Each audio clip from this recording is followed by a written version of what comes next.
ഒന്നാം റാങ്കുകാരൻ വൈശാഖ് പോറ്റി, രണ്ടാം റാങ്കുകാരൻ ശരത് എസ്, അഞ്ചാം റാങ്കുകാരൻ ടോം. അപ്പോൾ ആ കൺസിസ്റ്റൻസി അതിൻ്റെ കൂടെ ഈ ബിഗ് ലേണിംഗ് പ്ലാറ്റ്ഫോം കൂടെ നമുക്ക് വളരെയധികം നല്ലൊരു ഉപകാരപ്പെട്ടു. അത് കഴിഞ്ഞ് ഞാൻ വീണ്ടും ഒരു ബ്രേക്കിന് ശേഷം വീണ്ടും ഞാൻ ഏണസ്റ്റ് അക്കാദമിയുടെ ജൂനിയർ ഇൻസ്ട്രക്ടർ മെഷീനിസ്റ്റിൻ്റെ അഡ്മിഷൻ ഞാൻ എടുക്കേണ്ടതായി. അപ്പോൾ ആളോട് ചോദിച്ചു, താങ്കൾ എത്ര മണിക്കൂർ ഒരു ദിവസം മിനിമം പഠിക്കാൻ വേണ്ടി ചിലവാക്കുമെന്ന് വെച്ചാൽ. ആൾ ജനറൽ PSC പഠിക്കുന്നത്. അപ്പോൾ അവർ ഒരു ദിവസം 8 മണിക്കൂറിൻ്റെ അടുത്ത് ഏകദേശം പഠിക്കണമെന്ന് പറഞ്ഞു. പക്ഷേ എനിക്കത്രയും തുടക്കത്തിൽ 8 മണിക്കൂറൊന്നും ചിന്തിക്കാനേ പോലും പറ്റുന്നുണ്ടായില്ല. ആ എക്സാമിന് എനിക്ക് ഒന്നാം റാങ്ക് എനിക്ക് കിട്ടി, സ്റ്റേറ്റിയുടെ ഒന്നാം റാങ്ക് കിട്ടി. പിന്നെ അതുകൂടാണ്ട് ഏണസ്റ്റ് എന്നെ കൂടുതൽ ഇതിൽ സപ്പോർട്ട് ചെയ്തതെന്ന് വെച്ച് കഴിഞ്ഞാൽ, ഇപ്പോൾ നമുക്ക് പഠിക്കുന്ന പിള്ളേരുടെ ഇടയിൽ തന്നെ ഒരു കോമ്പറ്റീഷൻ ഉണ്ടാകുമ്പോൾ നമുക്ക് തന്നെ ഒരു ലെവലപ്പ് ആവാനുള്ളൊരു മൈൻഡ് ഉണ്ടാവും. അറിയാം, എല്ലാവർക്കും അറിയാം, കേരള പോലീസിൽ 9 മാസം ട്രെയിനിങ് ആണ് വരുന്നത്. ആ 9 മാസം ട്രെയിനിങ്ങിൻ്റെ ഞാൻ ട്രെയിനിങ് ടൈമിലാണ് ടെക്നിക്കൽ PSC രംഗത്ത് കടന്നു വരുന്നത്. എനിക്ക് തോന്നുന്നു ഈ എക്സാമിന് ഇവിടെ മാത്രമേ കോച്ചിങ് ഉണ്ടായിരുന്നു. അതെ അതെ, വേറെ ഉണ്ടായിരുന്നില്ല. 60 പേപ്പർ നമ്മൾ നിസ്സാരമായിട്ട് ക്ലിയർ ചെയ്യുന്നതല്ല. അപ്പോൾ ആ പഠിച്ചതിന് ഒരു റിസൾട്ട് എന്ന് പറയുന്നത് നമ്മുടെ ടെക്നിക്കൽ ഫീൽഡിൽ എത്തിയാൽ മാത്രമേ നമ്മൾ ആ പഠിച്ചത് കൊണ്ട് എന്തെങ്കിലും ഒരു പ്രയോജനമുള്ളൂ. ആ ഒരു ലെവലായി ഞാൻ. അതായത് ഞാൻ പുള്ളിക്ക് പറഞ്ഞു കൊടുക്കുമ്പോൾ എപ്പോഴും പഠിപ്പിക്കുന്നതാണ് ഏറ്റവും നല്ലത്. പഠിക്കുന്നതിനേക്കാളും ഒരു എക്സാം ക്രാക്ക് ചെയ്യുന്നത് എൻ്റെ ഒരു ഇതാണ്.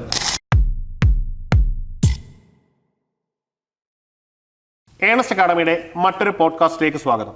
ഇന്ന് നമ്മൾ വന്നിരിക്കുന്നത് ജൂനിയർ ഇൻസ്ട്രക്ടർ എക്സാമിനേഷനിൽ 1-ാം റാങ്ക്, 2-ാം റാങ്ക്, 5-ാം റാങ്ക് എന്നിങ്ങനെ 3 വലിയ റാങ്കുകൾ നേടിയ വിദ്യാർത്ഥികളോടൊപ്പമാണ്.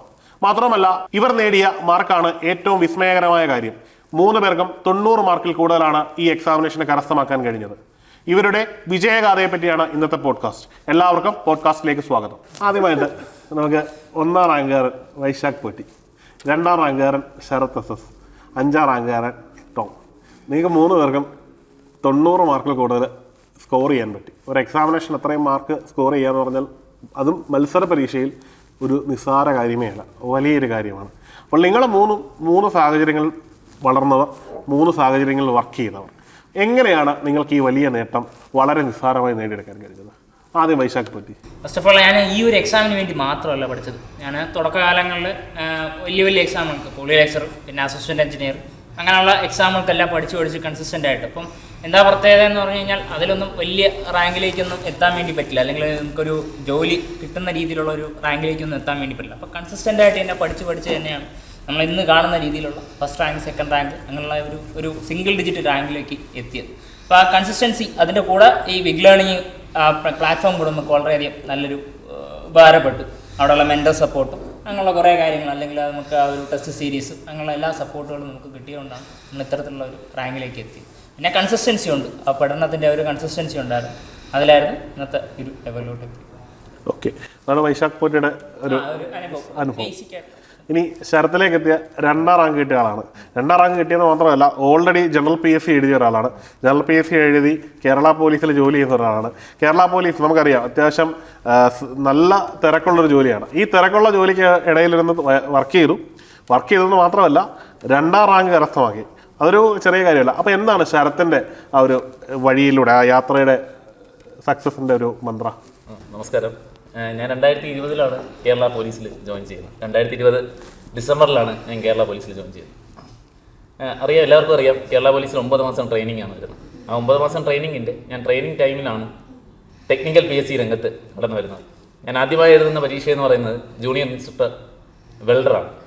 അന്നത്തെ ആ പരീക്ഷയുടെ കട്ട് ഓഫ് 74 മാർക്കായിരുന്നു. ഞാൻ ട്രെയിനിങ് ടൈമിലാണ് പഠിക്കുന്നത്. ഏകദേശം നല്ല ടൈറ്റാണ് ട്രെയിനിങ് എന്ന് എല്ലാവർക്കും അറിയാം. ആ ട്രെയിനിങ് ടൈമിലാണ് ഞാൻ 8 മാസ കാലയളവിൽ ഞാൻ ഈ ജൂനിയർ ഇൻസ്ട്രക്ടർ വെൽഡറിന് വേണ്ടി പഠിക്കുന്നത്. അന്ന് എനിക്ക് 74 മാർക്കായിരുന്നു ആ എക്സാമിൻ്റെ കട്ട് ഓഫ്. അന്ന് എനിക്ക് 73.67 മാർക്കാണ് കിട്ടിയത്. അതായത് കട്ട് ഓഫിൽ നിന്നും 0.33 ഡിഫറൻസിൽ എനിക്ക് ആ ഒരു എക്സാം മിസ്സായി. അതിനുശേഷം ഞാൻ വീണ്ടും ഓരോ ടെക്നിക്കൽ എക്സാം ട്രൈ ചെയ്ത് വന്നു. അത് കഴിഞ്ഞ് പോളി ലെക്ചർ, അതുപോലെ തന്നെ വർക്ക്ഷോപ്പ് ഇൻസ്ട്രക്ടർ മെക്കാനിക്കൽ, അത് കോറായിട്ട് നോക്കി. അതും എനിക്ക് നല്ലൊരു സ്കോറിലെത്താൻ സാധിച്ചില്ല. വൈശാഖ് പോറ്റി പറഞ്ഞതുപോലെ അതിലും എനിക്ക് നല്ലൊരു റാങ്കിലെത്താൻ സാധിച്ചില്ല. അത് കഴിഞ്ഞ് ഞാൻ വീണ്ടും ഒരു ബ്രേക്കിന് ശേഷം വീണ്ടും ഞാൻ ഏണസ്റ്റ് അക്കാദമിയുടെ ജൂനിയർ ഇൻസ്ട്രക്ടർ മെഷീനിസ്റ്റിൻ്റെ അഡ്മിഷൻ ഞാൻ എടുക്കേണ്ടതായി. ഞാൻ ഫിറ്റർ അല്ല നോക്കിയത്, ഞാൻ നേരെ ആദ്യം മെഷീനിസ്റ്റാണ് ഞാൻ ട്രൈ ചെയ്യാൻ ശ്രമിച്ചത്. അങ്ങനെ ഞാൻ മെഷീനിസ്റ്റിൻ്റെ ലൈവ് ബാച്ച്, ഏണസ്റ്റിൻ്റെ ലൈവ് ബാച്ചിൽ കൺസിസ്റ്റൻ്റ് ആയിട്ട് ഞാൻ പഠിച്ച് അങ്ങനെ ഫ്രണ്ടിലോട്ട് പോയി. അതിനുശേഷം വന്ന എക്സാം ആയിരുന്നു junior instructor tool and die. ആ സമയത്ത് വന്ന നോട്ടിഫിക്കേഷനാണ് junior instructor tool and die maker, അതുപോലെ തന്നെ junior instructor turner, junior instructor machinist, tradesman turner, tradesman machinist. ഇത്രയും എക്സാം ഏകദേശം മാച്ചിങ് ആയിട്ടുള്ള ഒരു സിലബസ്, അതാണ് ഞാൻ ഫോക്കസ് ചെയ്തത്. ഞാൻ അങ്ങനെ ആദ്യം വന്ന എക്സാം എന്ന് പറയുന്നത് junior institute tool and die മേക്കറാണ്.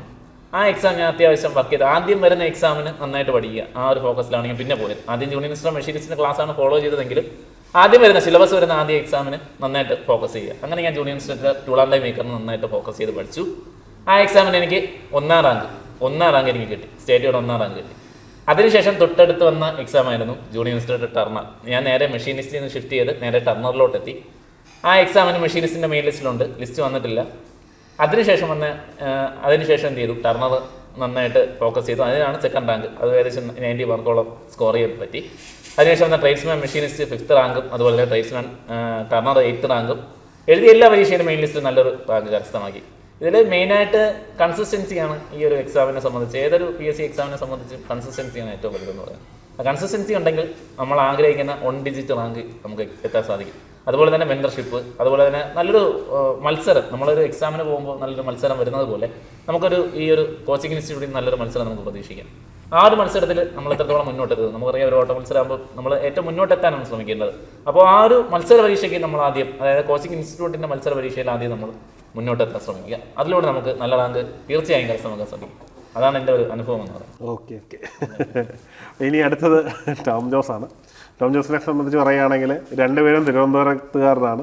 Tom Jose കുറച്ചും കൂടി ഇതുവരെ എറണാകുളം ജില്ലക്കാരനായിരുന്നു.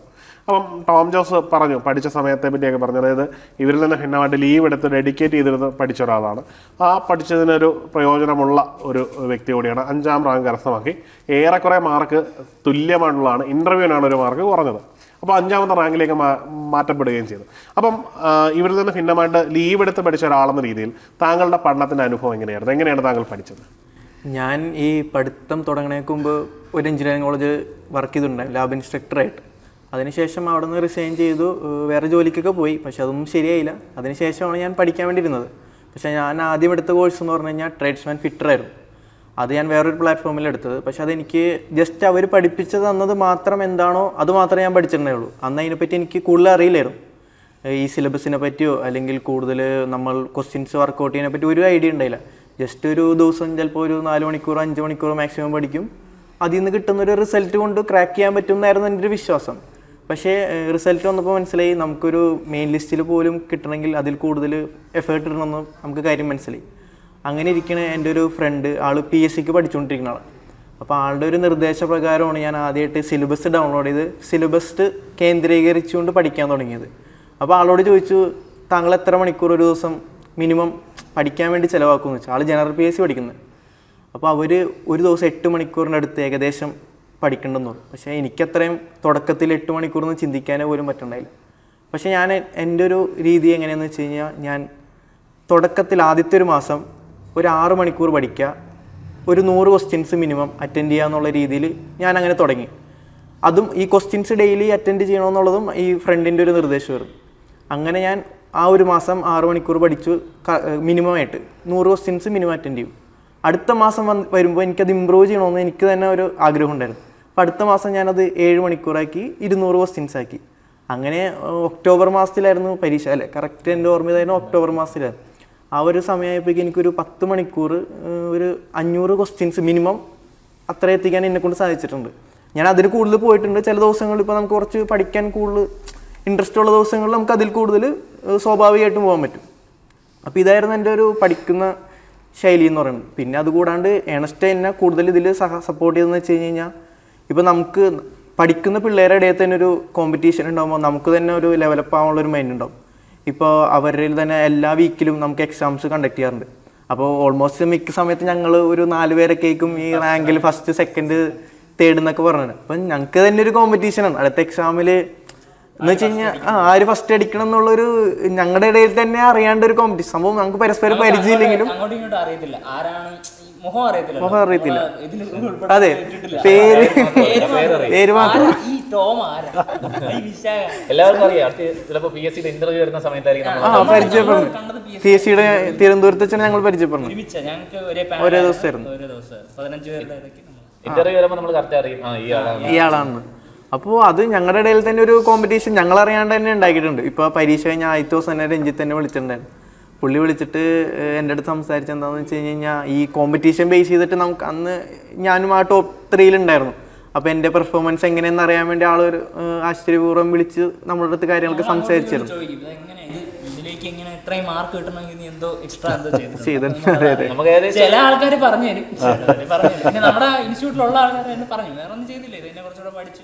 ഇപ്പം നമ്മുടെ നിമി ടെക്സ്റ്റ് ആണ് നമ്മൾ ഫോളോ ചെയ്യുന്നത്. അപ്പം നിമി ടെക്സ്റ്റ് തന്നെ കൂടുതലിരുന്ന് പഠിച്ചാൽ മതി എന്നുള്ള രീതിയിൽ, അല്ലെങ്കിൽ അതിനകത്തുള്ള കൂടുതലായിട്ടുള്ള വർക്കൗട്ട് പ്രോബ്ലംസോ അല്ലെങ്കിൽ വാരസ്കിലിൻ്റെ സൈറ്റിനകത്ത് നമ്മുടെ അതിൻ്റെ ഇത് തന്നെയുണ്ട്, ക്വസ്റ്റ്യൻ പേപ്പറൊക്കെ ഉണ്ട്, അത് ജസ്റ്റ് സോൾവ് ചെയ്താൽ മതി. അപ്പം പിന്നെ അല്ലെങ്കിൽ ടെക്സ്റ്റ് എന്തെങ്കിലും ഉണ്ടെങ്കിൽ ആ ടെക്സ്റ്റ് റെഫർ ചെയ്യുന്നത് എല്ലാം നമുക്ക് ഡയറക്റ്റ്ലി പറഞ്ഞു അങ്ങോട്ടും ഇങ്ങോട്ടും നമ്മൾ മെൻറ്ററും സപ്പോർട്ട് ചെയ്യും. അല്ലാതെ അതിനകത്ത് പറഞ്ഞല്ലോ ഈ സ്റ്റുഡൻസിനകത്ത് വരുന്ന ആദ്യത്തെ 5 അങ്ങോട്ടും ഇങ്ങോട്ടും കോൺടാക്ട് ചെയ്തിട്ട് എന്താ പരിപാടി, എന്താ നീ എക്സ്ട്രാ എന്താ ചെയ്യുന്നത് നമ്മൾ ടിപ്സ് അവർ പറഞ്ഞു തരികയാണെങ്കിൽ ഓക്കെ, എന്തായാലും കുഴപ്പമില്ല. നമ്മൾ ഇതൊക്കെയായിരുന്നു ഞങ്ങളുടെ ഒരു മെയിൻ ആയിട്ടുള്ള ഒരു പഠന രീതി. അതായത് നമ്മൾ ശരിക്കും പറഞ്ഞാൽ നിങ്ങളൊരു ഒരു ഫോക്കസ് ആയിട്ട് കൂട്ടായ്മയായി മാറിക്കും.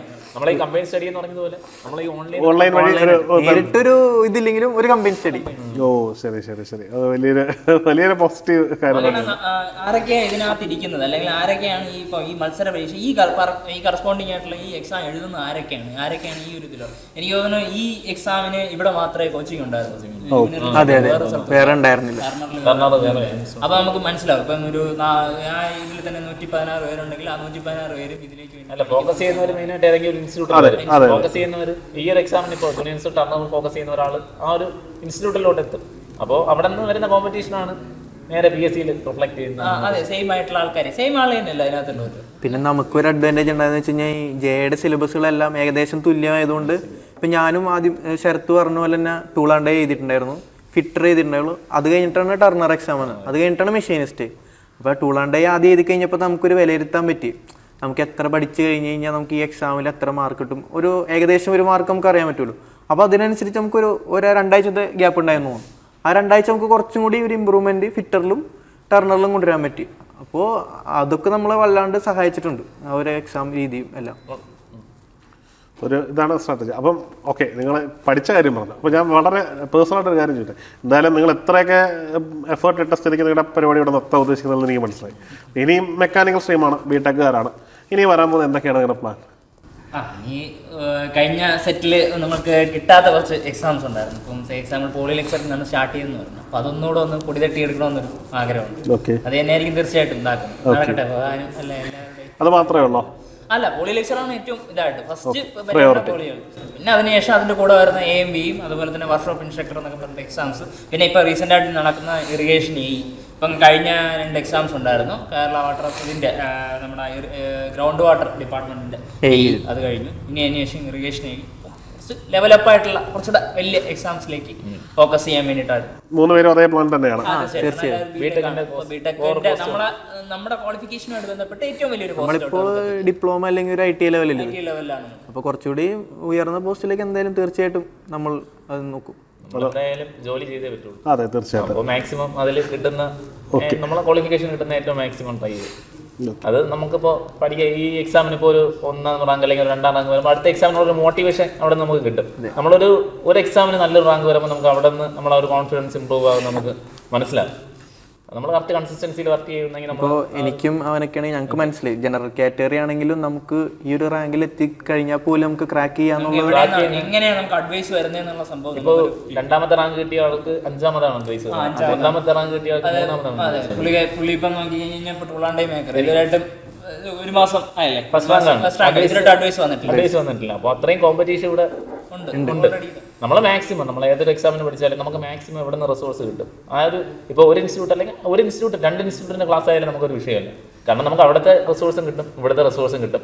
നമ്മുടെ ഭാഗത്ത് നിന്ന് നമ്മൾ മാക്സിമം ടെക്സ്റ്റ്, ഇപ്പോൾ ഈ ITI എക്സാമിനെ സംബന്ധിച്ച് ജൂനിയർ ഇൻസ്റ്റിറ്റ്യൂട്ടിനെ സംബന്ധിച്ച് നിമിയുടെ വെബ്സൈറ്റ് ഉണ്ട്, അതിൽ നിന്ന് മാക്സിമം ക്വസ്റ്റ്യൻസ് കിട്ടും. പാർട്സ്കിലിന്റെ സൈറ്റ് ഉണ്ട്, അതിൽ നിന്ന് മാക്സിമം ക്വസ്റ്റ്യൻസ് കിട്ടും. എക്സാം വേദ ഒരു സൈറ്റ് ഉണ്ട്, അതിൽ നിന്ന് മാക്സിമം ക്വസ്റ്റ്യൻസ് കിട്ടും. ഇത്രയും വർക്ക് ചെയ്യുമ്പോൾ നമ്മൾ ഒരു ക്വസ്റ്റ്യൻ പാർട്ട് ഏകദേശം ക്ലിയർ ആകുക. പിന്നെ നിമിയുടെ അണ്ടർലൈൻ ചെയ്ത് ഞാൻ ഈ ജൂനിയർ ഇൻസ്റ്റിറ്റ്യൂട്ടിന്റെ ഈ ടർണറിന്റെ എക്സാമിന്റെ സമയത്ത് ഞാൻ നിമിയുടെ സൈറ്റിൽ നിന്നാണ് ടെക്സ്റ്റ് ഓർഡർ ചെയ്യുന്നത്. 2 ടെക്സ്റ്റ് ചെയ്യാൻ ഓർഡർ ചെയ്യുന്നത്. ഞാൻ ഈ ടെക്സ്റ്റ് ഞാൻ ഈ ITയിൽ പഠിപ്പിക്കാൻ കൊണ്ടുപോകുന്നൊരു മൈൻഡോടെയാണ് ഞാൻ ടെക്സ്റ്റ് ഓർഡർ ചെയ്യുന്നത്. അതേ ഒരു ആ ഒരു റിസൾട്ട് എനിക്ക് ഇവിടെ കിട്ടി. നമ്മൾ ആ ഒരു കോൺഫിഡൻസോടെ ഫ്രണ്ടിലോട്ട് പോയാൽ ഉറപ്പായിട്ടും നമുക്കൊരു നല്ലൊരു എക്സാം ഉണ്ടാക്കും. Okay okay. അപ്പോൾ ഇതേ സ്ട്രാറ്റജിയുമായി ഉറപ്പിച്ച AE എന്ന് പറയുന്ന അല്ലെങ്കിൽ അധ്യാപകൻ എന്ന നിങ്ങളുടെ ലക്ഷ്യത്തിലേക്ക് എത്തും ഉറപ്പാണ്. നമ്മൾ ഒന്നിൽ വീഴും. നമ്മളിപ്പോൾ ഒരു എക്സാം എഴുതുമ്പോൾ നമുക്ക് ആദ്യമേ കിട്ടണമെന്നില്ല. ഞാൻ ഇപ്പോൾ അതിനുശേഷം ട്രൈ ചെയ്താണ് AE ഗ്രൗണ്ട് വാട്ടർ. പക്ഷേ എനിക്ക് അത്രത്തോളം പെർഫോം ചെയ്യാൻ പറ്റിയില്ല. പക്ഷേ അടുത്തൊരു എക്സാം വരുമ്പോൾ അത് നമ്മൾ കാലി ചെയ്ത് മീറ്റ് ചെയ്യും. ഇത്രയും പറഞ്ഞപ്പോൾ എനിക്ക് നിങ്ങളെ രണ്ടുപേരും ഒഴിവാക്കിയിട്ട് ഒരു ചോദ്യം ഈ ശരത്തിനോട് മാത്രമായിട്ട് ചോദിക്കുന്നുണ്ട്. വേറെ ഒന്നുമല്ല, നിങ്ങൾ സാധാരണക്കാര്, പക്ഷെ ശരത്തൊരു പോലീസുകാരനാണ്. ആ പോലീസുകാരനായിട്ട് ഇരിക്കുമ്പം നമുക്കറിയാം പോലീസുകാരൻ്റെ ഒരു യൂണിഫോം കയറി കഴിഞ്ഞാൽ ഒരു ക്യാരക്ടർ എൻ്റർലി ഡിഫറൻ്റ് ആണ്, പരകായ പ്രവേശമാണ്.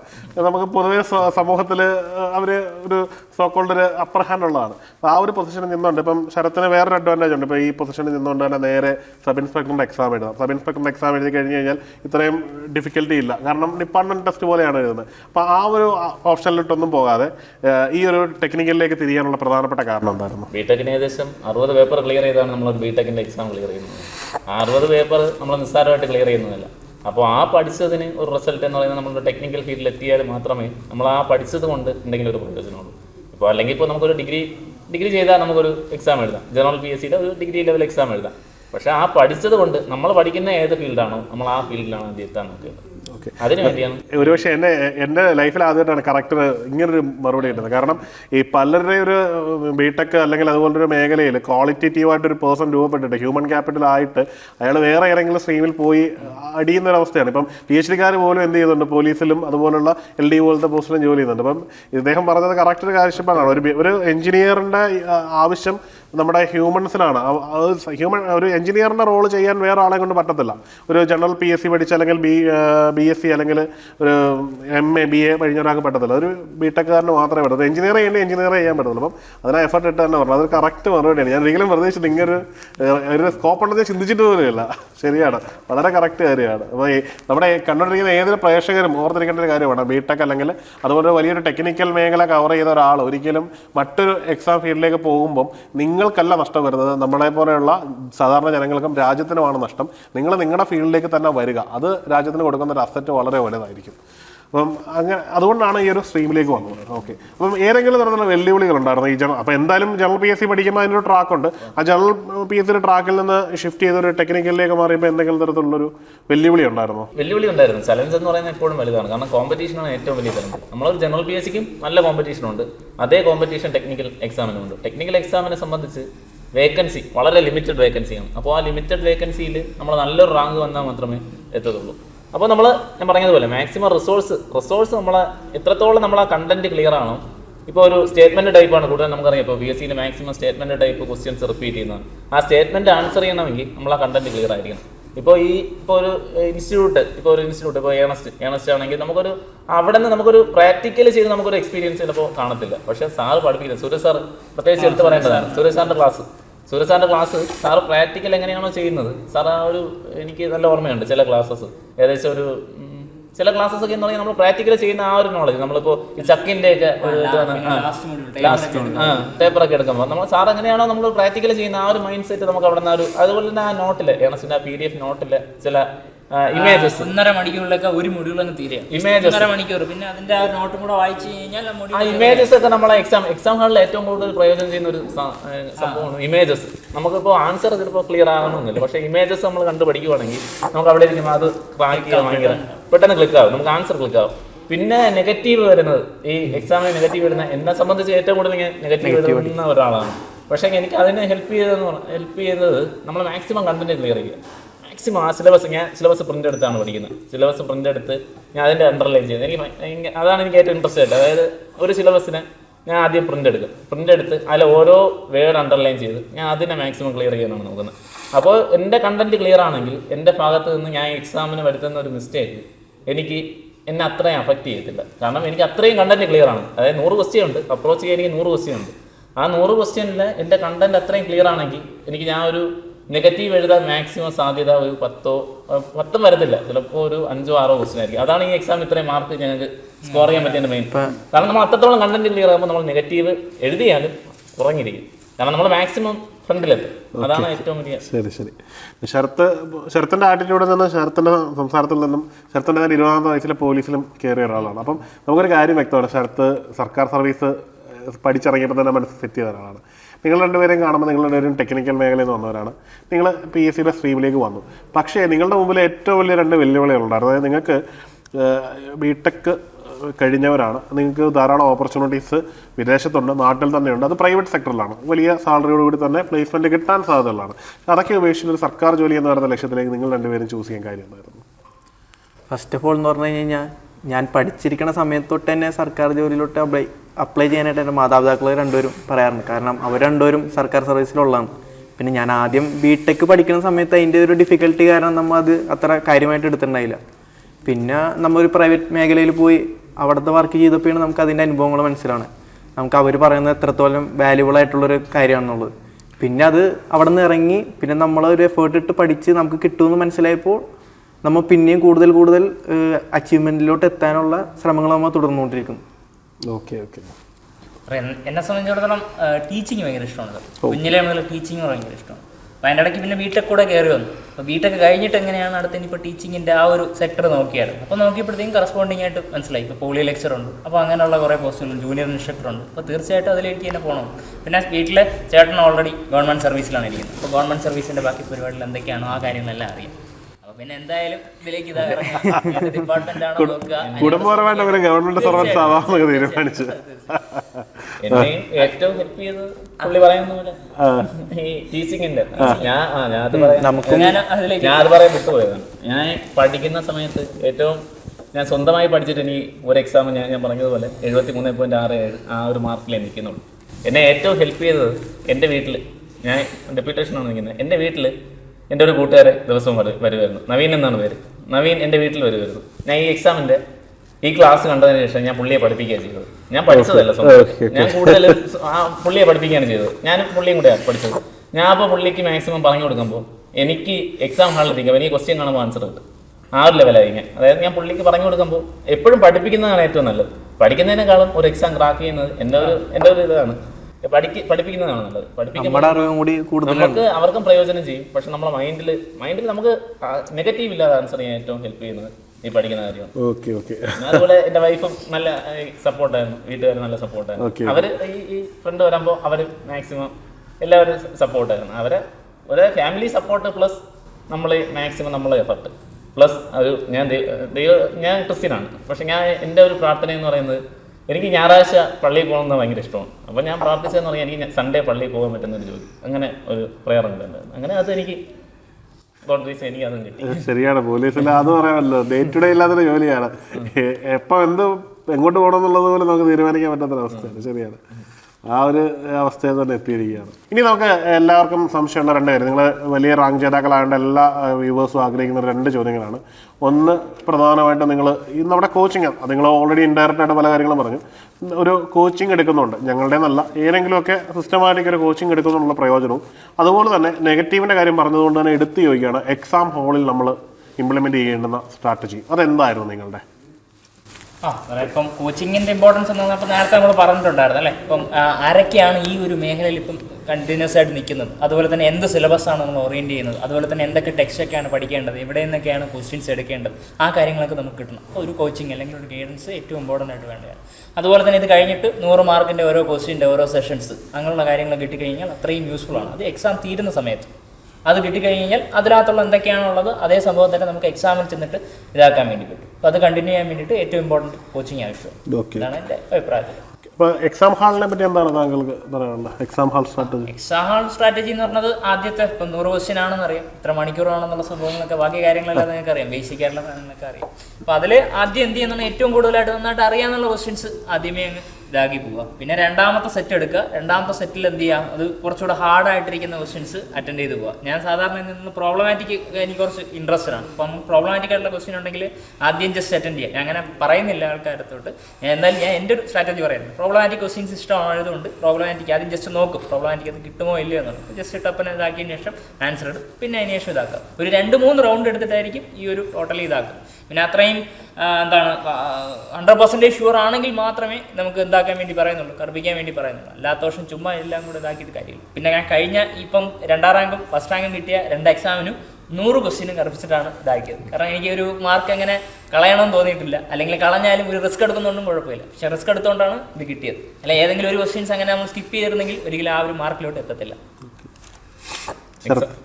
കോച്ചിങ് ഇൻസ്റ്റിറ്റ്യൂട്ടിൽ നമുക്ക് കറക്റ്റ് കോമ്പറ്റീഷൻ അറിയാൻ പറ്റും. നമ്മളൊരു എക്സാമിനെ സംബന്ധിച്ച് ഏറ്റവും കോമ്പറ്റീഷൻ നമുക്ക് കറക്റ്റായിട്ട് അറിയാൻ പറ്റും. അതോടൊപ്പം നമ്മൾ ഇടേണ്ട ഒരു 100% എഫർട്ട് ആണെങ്കിൽ അതേ ഒരു 70% എഫർട്ട് ഇൻസ്റ്റിറ്റ്യൂട്ട് ചെയ്യും. ബാക്കി ആ ഒരു സമയം നമ്മൾ കുറേ നോട്ട് കണ്ടെത്തേണ്ട സമയം കൂടെ നമുക്ക് അവിടെ കിട്ടുകയാണ്. ആ സമയം നമുക്ക് വേറെ എന്തെങ്കിലും മെറ്റീരിയൽ കളക്ട് ചെയ്ത് നമുക്ക് പഠിക്കാം. അതായത് നമ്മുടെ കുറേ എഫർട്ട് ഏകദേശം ഒരു 70-80% മുകളിൽ ഇൻസ്റ്റിറ്റ്യൂട്ട് എഫർട്ട് ഇടും. അപ്പോൾ നമുക്ക് അത് പ്ലസ് ആ സമയം നമ്മുടേതായ രീതിയിൽ നമ്മൾ മെറ്റീരിയൽ കളക്ട് ചെയ്യണം. നമ്മളെ മെറ്റീരിയൽ കളക്ട് ചെയ്ത് നമ്മൾ പഠിക്കണം. അതുപോലെ തന്നെ എക്സാം ഹാള് പുറത്തിരുന്ന ഒരു എക്സാം എഴുതുന്ന ഒരു അവസ്ഥയല്ല. എക്സാം ഹാളിൽ പോകുമ്പോൾ ഏകദേശം നമുക്ക് പുറത്തിരുന്ന ഒരു എക്സാം എഴുതിയാൽ ഇപ്പോൾ ഒരു 95+ സ്കോർ ചെയ്യാൻ കഴിയുമെങ്കിൽ എക്സാം ഹാളിലിരിക്കുമ്പോൾ നേരെ മാറും. എനിക്ക് ഈ ഒരു എക്സാമിന് ഏകദേശം ഒരു 98 ക്വസ്റ്റ്യൻ ആയിരുന്നുണ്ടായിരുന്നു. എനിക്ക് 96 ക്വസ്റ്റ്യനും കറക്റ്റ് ആൻസർ ഏകദേശം അറിയായിരുന്നു. പിന്നെ എക്സാം ഹാളിൻ്റെ ആ ഒരു ടെൻഷൻ കാരണമാണ് അതായത് എക്സാം ഹാളിലിരിക്കുമ്പോൾ നമുക്ക് ചെറിയ ഡൗട്ട് വരും. അതിപ്പോൾ നമ്മൾ എന്തായാലും വരും. അതാണ് ഞാൻ പറയുന്നത്, മാക്സിമം സിലബസ് കവർ ചെയ്യുക, ഇൻസ്റ്റിറ്റ്യൂട്ടിൻ്റെ ഹെൽപ്പോടെ മാക്സിമം സിലബസ് കവർ ചെയ്യുക. അപ്പോൾ നമ്മളെ ഭാഗത്ത് നിന്ന് വരുന്ന ഈ ടെൻഷൻ കുറേ ടെൻഷൻ്റെ മാർക്ക് കുറയുന്നത് അവിടെ ടാലി ആയി പോകും. ഇൻസ്റ്റിറ്റ്യൂട്ട് ഇമ്പോർട്ടൻ്റ് ആണ്. കാരണം ഏതൊരു എക്സാമിനും കോമ്പറ്റീഷൻ വരുന്നത് ആദ്യം പഠിക്കാനുള്ള വിദ്യാർത്ഥികൾ ആദ്യം പോകുന്ന ഏതെങ്കിലും ഒരു ഇൻസ്റ്റിറ്റ്യൂട്ടാണ്. അപ്പോൾ ഇപ്പോൾ ഒരു ഇൻസ്റ്റിറ്റ്യൂട്ടിൻ്റെ ക്ലാസ് ആദ്യം എടുക്കുക, ഇപ്പോൾ കളക്ട് ചെയ്ത് അടുത്തൊരു ഇൻസ്റ്റിറ്റ്യൂട്ടിൻ്റെ ക്ലാസ് എടുത്താലും വലിയ പ്രശ്നമില്ല. കാരണം നമുക്ക് 2 മെറ്റീരിയൽ കിട്ടുകയാണ് കാരണം നമ്മളെ ലക്ഷ്യം എന്ന് പറയുന്നത് ഒരു ജോബാണെങ്കിൽ നമ്മൾ അതിനനുസരിച്ചുള്ള എഫർട്ട് ഇട്ടാൽ മാത്രമേ നമുക്ക് ജോബ് കിട്ടുള്ളൂ. അല്ലാതെ സിമ്പിളായിട്ട് ഒരു ജോലി എന്തായാലും ഈ ഒരു കാലത്ത് കിട്ടുന്നത്. ശരിയാണ്. താങ്കളുടെ ഇപ്പോൾ എൻ്റെ അടുത്ത് ഇപ്പോൾ എനിക്ക് റാങ്ക് കിട്ടിയതിന് ശേഷം ഒരുപാട് പേര് നമ്മുടെ അടുത്ത് അഭിപ്രായം ചോദിക്കണം. കാരണം മെക്കാനിക്കല് ടെക്നിക്കൽ കോച്ചിങ് സെൻ്ററുകൾ എറണാകുളം ജില്ലകൾ പൊതുവെ കുറവാണ്. അപ്പോൾ കൂടുതൽ പിള്ളേർക്ക് അറിയില്ല ഇതിനെപ്പറ്റി. ഇപ്പോൾ ഞങ്ങളുടെ അവിടെ എന്ന് വെച്ച് കഴിഞ്ഞാൽ ഒരു പൊതുവായിട്ടുള്ള ട്രെൻഡ് എന്ന് പറഞ്ഞു കഴിഞ്ഞാൽ പഠിച്ചിറങ്ങി കൂടുതൽ പേരും വിദേശത്തേക്ക് പോകണം. ഇപ്പോൾ നാട്ടിൽ നിൽക്കുന്നവരാണെങ്കിൽ TCS അങ്ങനെയുള്ള കമ്പനികളിലാണ് നിൽക്കണേ. അപ്പോൾ എനിക്ക് ഈ റാങ്ക് വന്നതിന് ശേഷം ഒരുപാട് പേര് എൻ്റെ അടുത്ത് ചോദിച്ചിരുന്നു എങ്ങനെയാണിത് പഠിച്ചത്, അല്ലെങ്കിൽ എന്തുകൊണ്ടാണ് ബിഗ് ലേണിംഗ് തിരഞ്ഞെടുത്തത് ചോദിച്ചിരുന്നു. അപ്പോൾ ഞാൻ അവരോട് കോമൺ ആയിട്ട് പറഞ്ഞത് എന്താണെന്ന് വെച്ച് കഴിഞ്ഞാൽ എനിക്ക് ബിഗ് ലേണിങ്ങിൽ ഏറ്റവും കൂടുതൽ ഇമ്പോർട്ടൻ്റ് ആയിട്ട് തോന്നിയത് അവരുടെ റിവിഷൻ ക്ലാസ്സസ് ആയിരുന്നു. അപ്പോൾ ആ റിവിഷൻ ക്ലാസ്സസിൽ എനിക്കൊരു അവസാനത്തെ ഒരു 5 മാർക്ക്, അതായത് ക്രൂഷ്യലായിട്ടുള്ള ഒരു 5 മാർക്ക് ക്രാക്ക് ചെയ്യാനായിട്ട് ഭയങ്കരമായിട്ട് സഹായിച്ചിട്ടുണ്ട്. അപ്പോൾ ആ ഒരു മാർക്കിലേക്ക് നമ്മുടെ റാങ്കിൻ്റെ നിർണ്ണയം വന്നത്. ഇപ്പോൾ ഞങ്ങൾ തമ്മിൽ തന്നെ ഒരു നിസ്സാര പോയിന്റും അല്ലെങ്കിൽ 1 മാർക്കിൻ്റെയൊക്കെ വ്യത്യാസമേ ഉള്ളൂ. അപ്പോൾ 1 പോയിന്റ് മാർക്കിന് പോലും ഭയങ്കര വാല്യൂ ഉണ്ട്. അപ്പോൾ ആ ഒരു റിവിഷൻ ക്ലാസ്സിന് അത്രത്തോളം ഇമ്പോർട്ടൻ്റ് ഉണ്ട്.